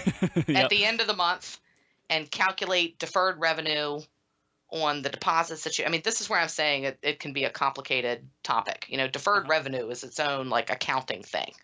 But the way that I do it, and part of it, I will just preface and say this, the bank with respect to this building and the loan, et cetera, wants to see things a certain way. Yeah. Okay. And I have to approximate at least what is considered GAAP, generally accepted accounting principles, right? Okay. And that includes recognizing revenue in the period that it was earned. Okay. Gotcha. Not in the period in which it was we received it. Yep. Right. That's almost like a cash basis accounting. So Right. I have to run a full accrual set of books because the bank wants to know that I'm not a going concern. You know what I mean? They want to know that I'm keeping on. And if I give them stuff that, jumps all around all over the place, it freaks out bankers, right? Right. So in our case, and it's legit. It's not like, it's lumpy and it's like smoothed out. Our guys are working jobs that I might have a deposit for, right? And if I get that deposit, let's go back to your, February, March, April months that we were using. Mm-hmm. If I get the deposit in February and I don't touch it in February, I might buy some parts or get some parts moving, right? Yep. I recognize that revenue. That deposit that customer has given me, I don't post as revenue on that date. Okay. I hold it back as deferred because I haven't earned it yet. I haven't turned a wrench. I haven't received a part, haven't paid for a part or done anything. And I kind of slowly, trickle it in and match it because, accounting has this thing about the matching principle, which means that they want to see all the expenses to produce that dollar in the same period as you post that dollar of revenue. Okay. And so I have to do that, and that's, considered full accrual, and I do it for different reasons, but I also do it because I want to see really what my gross margin is. What is this % of sales that I make, of every sales dollar. Okay. You know what I mean? Mm-hmm.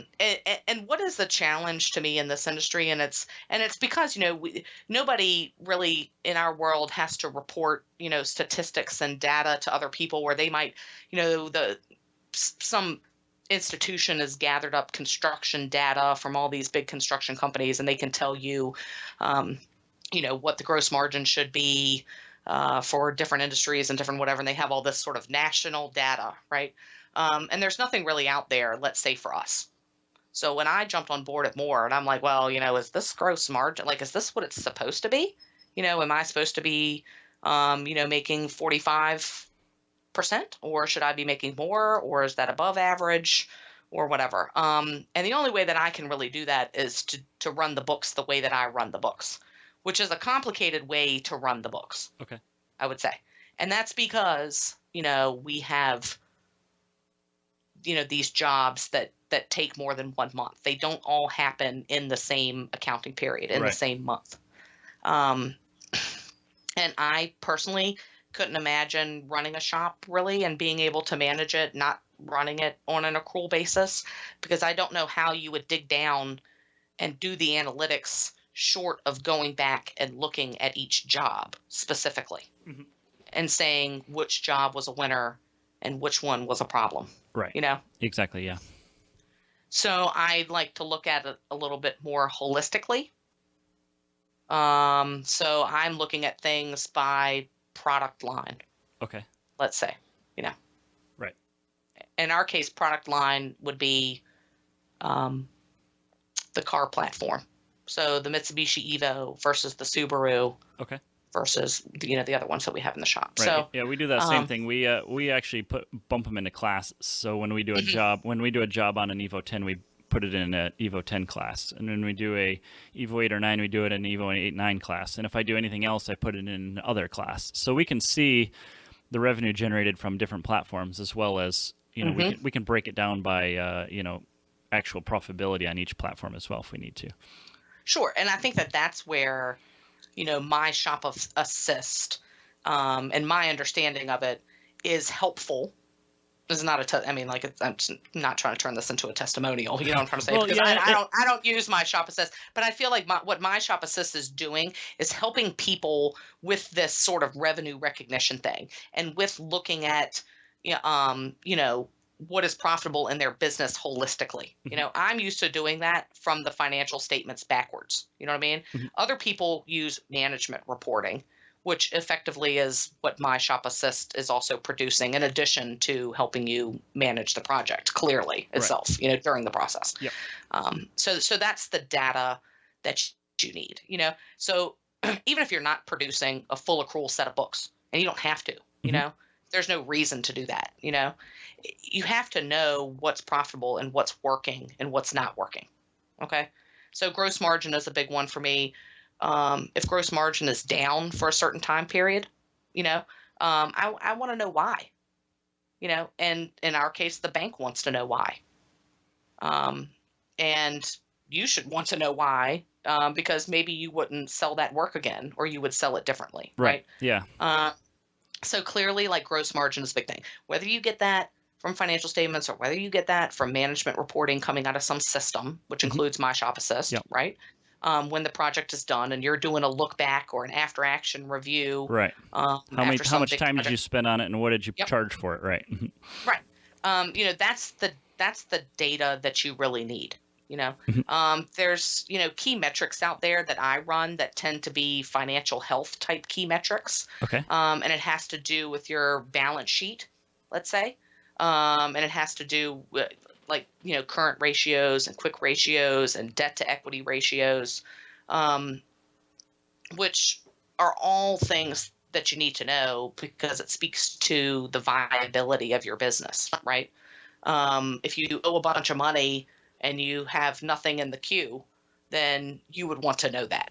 You have nothing coming down, like, you would want to know that. Right. You would want to know when it's out of scale, right? Uh-huh. I know there's always a question that comes up with people about lending and about borrowing money, and a lot of people are more comfortable debt-free, and honestly, I am too. Okay, but if you really ever want debt or need debt, and when you need it, you want to be prepared for what people are going to be looking at. You know what I mean? To give you that money, either for your next step or to help you out, because this month has been slow or whatever it is. Right. They're going to look at you from, they're going to look at you from the balance sheet perspective. They're going to look at, how, solvent you are, and how much money you've left on the table. If you go ask for $1 million building loan and you do all your invoicing on paper tickets and don't have any records of anything, they're not going to give you any money. They're going to be a little concerned, and they're going to ask you. They're going to ask you for certain things, and I would just encourage people to be prepared. You know what I mean? And to understand what banks are going to want from you.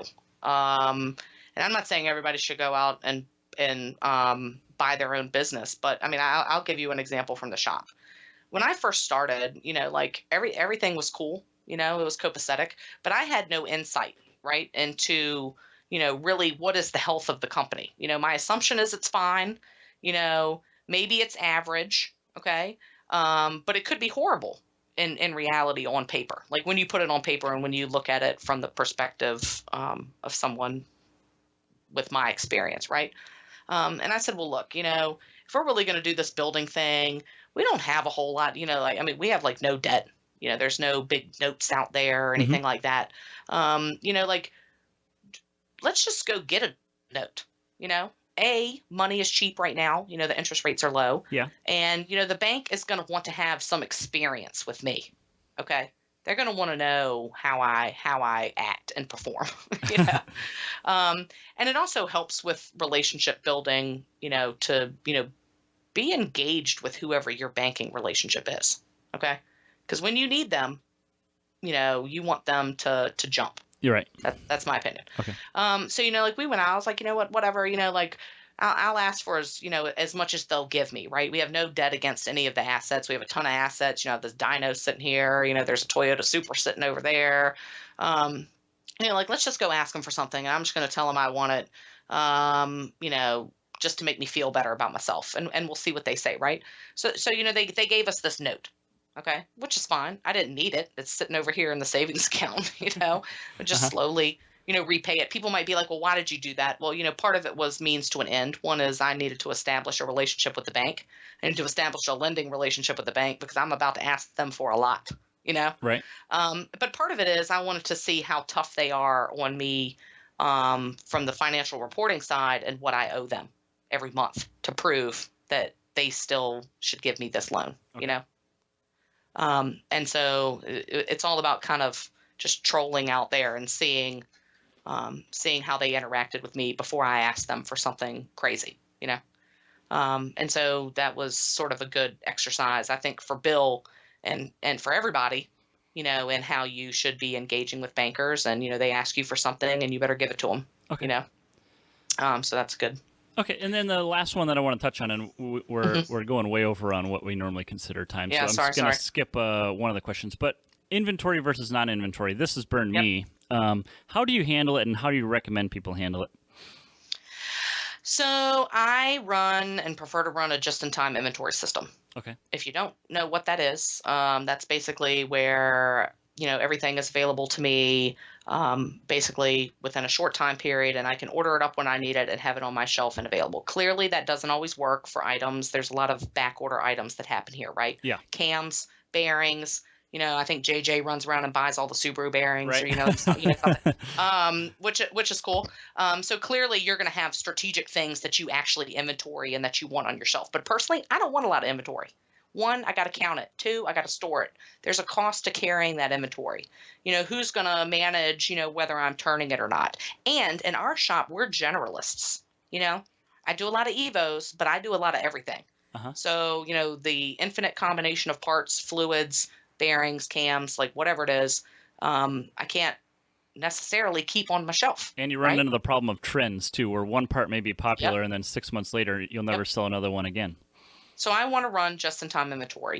We have some, very good distributors out there who, for the most part, stock things. Again, unless JJ has bought them all. Okay. And I can get it and have it 24 hours. I don't do, we don't do walk-in appointments. So I don't know why I would, stock but so much stuff, certain fluids, spark plugs, stuff that I know I'm going to need. Yes, I'm going to stock that. And you run it as inventory. Okay. And the system that you're running, okay, whether it's QuickBooks, Mitchell, My Shop Assist, whatever, should have those items as inventoried items, okay? And when you receive these items in, they should go into your inventory as an asset. And the system should automatically, when I sell one, if it is set up correctly, pull it down as a sale, right? Right. And put it into cost of goods sold, because it's either sitting on my shelf and it's my asset, or I have sold one and put it on somebody's car and it is now an expense as a part of cost of goods sold. Yes. Because I put it on the car. There's something like you can get crazy with inventory, and I'm gonna tell people again to keep it simple. We have bin stock, for bolts. Yeah. I technically could inventory pig mats. I technically could inventory all my shop supplies. It's too much, because really, if you're covered on that thing, who's going to run around and try to really account for bolts? I would like a technician to come up and be like, I put 8 bolts on this car, Yeah. I put 8 clips back in their under tray because they were missing some. Like, I would like to know that, because actually maybe I want to stick it on their bill. But some of that stuff is sort of de minimis and insignificant, and I'm going to try to just, not track it as an inventory thing. I'm going to track it as, at best, maybe a prepaid item. And pull it down over 6 months. Like, well, this is probably a 6-month supply of whatever. Yeah. I'm just going to pull down an equal amount of that money every month as an expense. Yeah, you're not or putting you zip just ties let on it a all bill. hit in the period in which you buy it. Sometimes it makes your financials a little lumpy. Might make a month look crappy if that's the month that you restock all these non-inventory items. Okay. But I mean, it's all in how you want to treat it and who the audience is for your financial statements. That's really what's up. You're really keeping the inventory stuff as stuff you're selling, selling directly and keeping on the shelf. And non-inventory stuff is stuff that you may not necessarily put on a person's invoice. Is kind of how you're treating it? Like the stuff that's like the zip ties, right? Yeah, zip ties and stuff that's going to come out on that line on their invoice called shop supplies for X amount of dollars that ends up on everybody's invoice. It's that kind of stuff, like what I would track in there. And then, you can do quick math and look at, what has been sold as shop supplies as a total versus what you're accounting for as shop supplies. And hopefully you're covered on that. And if not, then you need to make an adjustment. Gotcha. Yeah. And what burned me pretty badly was when we did inventory, or we attempted to, but what happened is if you don't have a good naming convention for your parts, you find your salespeople, i.e., myself, may not necessarily find a part immediately when making an invoice or a bill or a receipt, and so you make a new one, and then you have purchased a part with one name and sold it with a different name, and so now all your accounts, your inventory quantities are all skewed way off. And so now you got to go in and you have to go and do your inventory counts to make sure everything is correct, and it just became a giant mess. So. I mean, inventory is a thing. You know what I mean? And counting it is a thing. And like nobody likes to count inventory. And that's why, again, with the way that the distributors are set up, and the speed in which you can get most things, stocking at that point for inventory is for convenience. That's my opinion. I try to run a just-in-time inventory system. I've also worked with, we have a local distributor, along with even like Advanced Auto Parts, who I guess connects with WorldPack. Yeah. Okay. Which, and I've asked them specifically, I'm like, can you stock these items for me? I am guaranteed to buy them from you, but I don't want them on my shelf for one, and I don't want to pay for them too far in advance of actually needing them. Mm-hmm. And they agreed. You know what I mean? So now Advance, locally for us, who might not have carried a lot of Motul or something before, will now carry Motul. Okay. And so I just asked the question. There's another, it's not Turn and it's not, Motivicity. There's another, distributor that's close to us called JRP. And they're smaller. And, I just asked them specifically, I'm like, here's a list of my hot items. I need you to keep them on the shelf. Like I'm not in the business of managing inventory. Like you're in the business of managing inventory and selling parts. So you manage it. Like that's your expertise. Uh-huh. I'm going to give you what I think I'm going to need in a year. And I would like you to make sure that you always have them on your shelf. Gotcha. And you'd be surprised what people would actually do. Exactly. So. Okay. So yeah, inventory. Woo, yeah. Yeah, it's not fun. And one of the things with that I had I'm trying to get him to do an interview as well. He's a QuickBooks expert, I guess you could call him. But he came in and take a quick look at mine to see what I was doing wrong, and the realization that I was doing it wrong was really the inventory asset account. So even if you don't make it, it's there. And so when you have inventory parts, the value is dumped into this inventory asset account, and mine was way off from what it should be. I didn't have like several $100,000 of inventory, because I was buying the parts or selling the parts. I don't remember exactly how it went wrong, but it was that account was not staying level because that's where the mistake was found. And he's like, you need to be looking at this account here and making sure that when you sell something, you bought it and you sold it, and it's both shows up on that account as a line item. Right. So. Oh yeah, and honestly, inventory in QuickBooks it's the worst. Like I like if I really had to inventory something, like if I was a manufacturer of parts or something and I had a bunch of little raw goods that I assembled into a finished product, I would not be running QuickBooks. I would run something else. It's too it's user friendly, right? Because people that use QuickBooks are not don't have the accounting background, right? But it's too user friendly and loosey goosey on the inventory side of the house, and it really gets messed up, and you saw that, So yeah. So what's something you struggle with business, and how do you deal with it? In general, and I kind of mentioned this before, I kind of struggle with the lack of, I say like industry info, industry data, industry key metrics. Maybe SEMA has them and I just haven't stumbled upon them yet. They don't. But again, like we're all, we're all small businesses, and like we don't have a reason to report this information to other people. So, no national organization like accumulates anything and really says like, this is what you should do. We all, walk around and say, I make most of my money on labor. That's my cash cow. Part sales, they are what they are because of, how the internet is. Uh-huh. But I mean, like, what really is a healthy number? And I know that, other people that I talk to, have a hard time sort of, looking at the business and saying like, yeah, that is good. Is that good? So that's what I struggle with, specifically at the shop and specifically in this industry. Whereas, typically I can, find that data and I can, say pretty firmly whether or not it's, we're doing what we're supposed to be doing, right? Yeah. And so I don't have that data. So in this case, I have two choices, right? I can set a goal and I can see if we reach it or smash it, or if I can't even get there. Or I just push, the guys in the back, and the workload, and see if it breaks, which honestly is not an option, right? Right. So sometimes slow and steady wins the race if you're really looking to see what your shop can do, right? Okay. And I am pretty confident SEMA has no, as far as the installation side of things go, I am confident that they don't have any metrics of any type.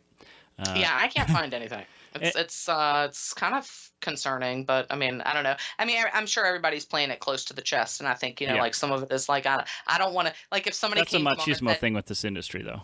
oh yeah, sure. Like so if somebody showed me their books tomorrow and they're at 65% gross margin, I'd probably be like, oh my God, you know what I mean? Like, I need to go back and revisit what's happening, right? Right. So like I said, but I think that there's like also an infinite combination of stuff that shops do. You know what I mean? Yes, like right.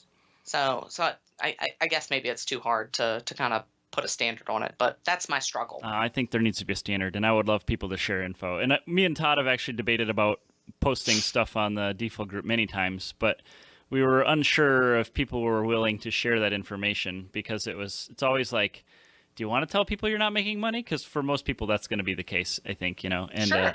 But I mean, if you don't come to the realization that you're not making money, and most people are not, the industry as a whole is not going to correct the problem, right? So. Well, right, but what is the but I mean, I guess my opinion on that is, like, if that's really the case, right? Then you're doing it for a different reason, right? Oh, for sure. Yeah, I think most people are, but it's a business, and it should Right. still make some money. I mean, I some people are breaking even and are going to be content with that for the rest of their life. But I personally don't want to be wrenching on cars till I'm 80. Sure. That's not my But end goal. breaking even and paying yourself is different than breaking even and not taking home what you really need to. Oh, yeah, You know what I yeah. mean? Like, And most people, there's different levels of that Right. discussion, Yep. which sort of determine like what the future holds. I mean, and you're right. Like, I mean, I'm not interested in being 75 and still having to sit up in Moore Automotive closing the books every month. You know what I mean? Like, so what's the plan, I guess? Right.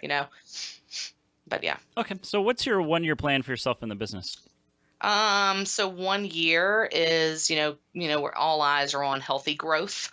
We're again at this capacity problem that we have at the shop. We'll see what else we can sort of eke out of it without breaking it completely. And clearly the new building. I need to get the new building standing, and we need to get in there with as little downtime as possible. Like, that's our goal. Okay. And what about the 5-year plan? I'm still on healthy growth. Refinement of processes. I mean, I've implemented some things that have worked out, and it's more about just continuing to do them consistently.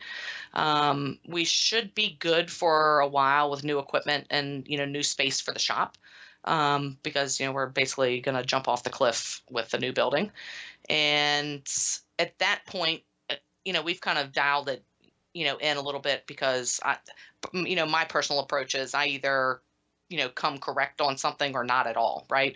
So I'm not going to events and, signing up for races and, sponsoring things if we can't go out there and, show it at 100%. I mean, that's my perspective.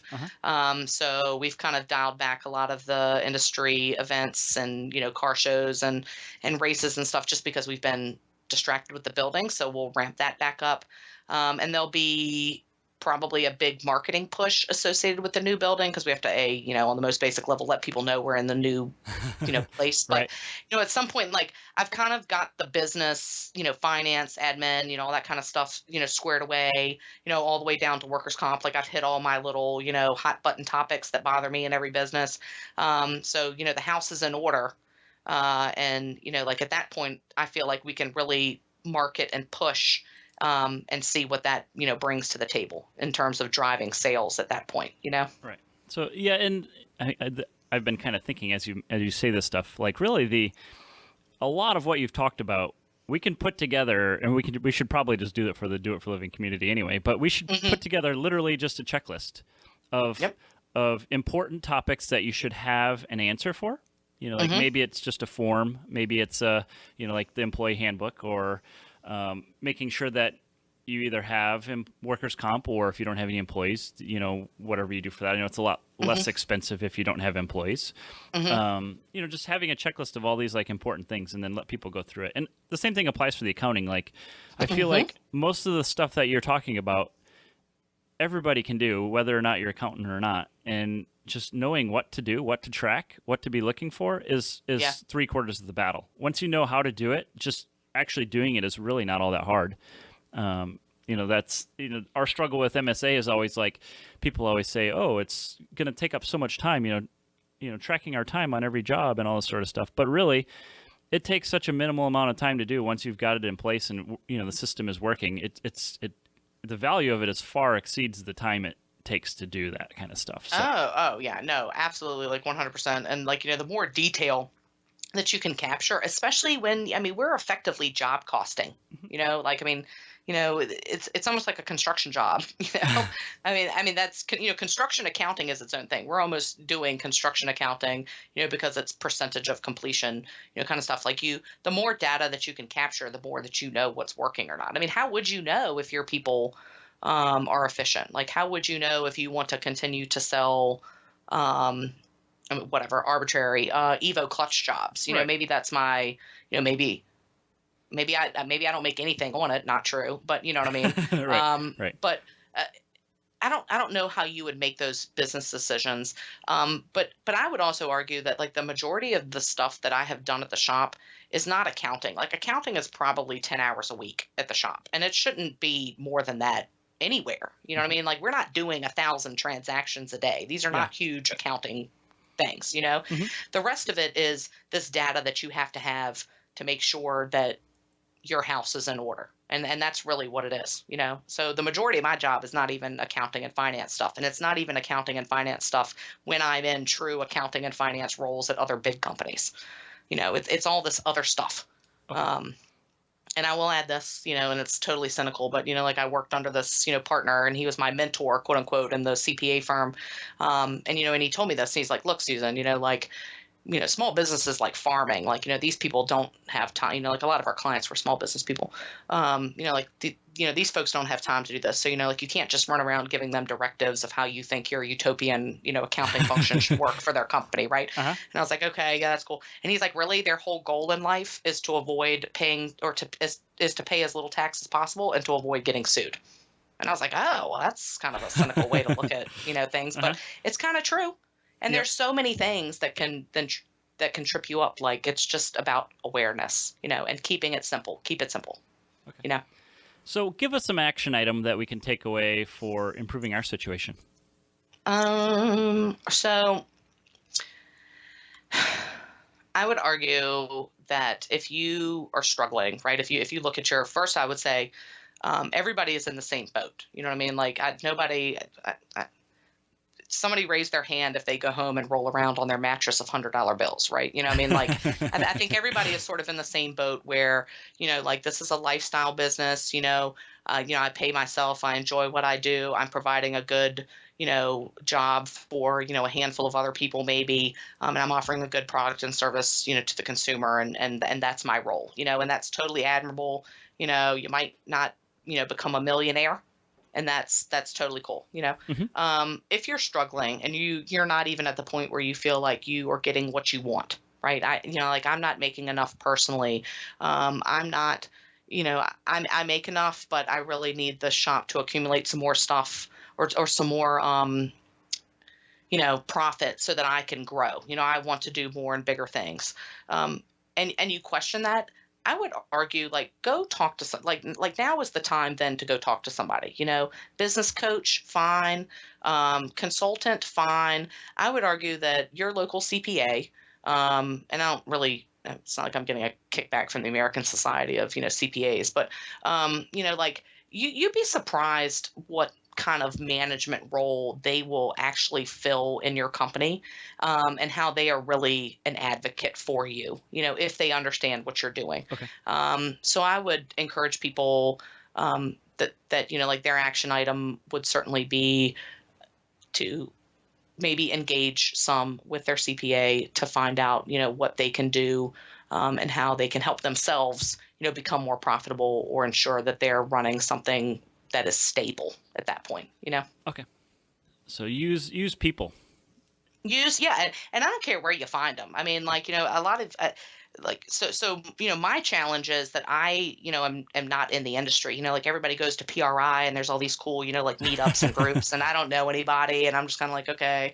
And that's fine, but like on my side, like when I come to the table with are all these, sort of like professional people that I have known and picked up, along the way that help me do things that normally people would have to pay for. Right. Mm-hmm. And so, like maybe, drop back from some event stuff, and as the owner of the shop, go to the Chamber of Commerce meeting, join a networking group, and engage and try to meet people that are business people, not just industry people. Awesome. Okay, so how do we connect with you and your company? So we are clearly out there on the web. So www.mooreautomotive.com. We're on Facebook. It's a pretty generic name, but there's if you type in Moore Automotive Inc., you can find us.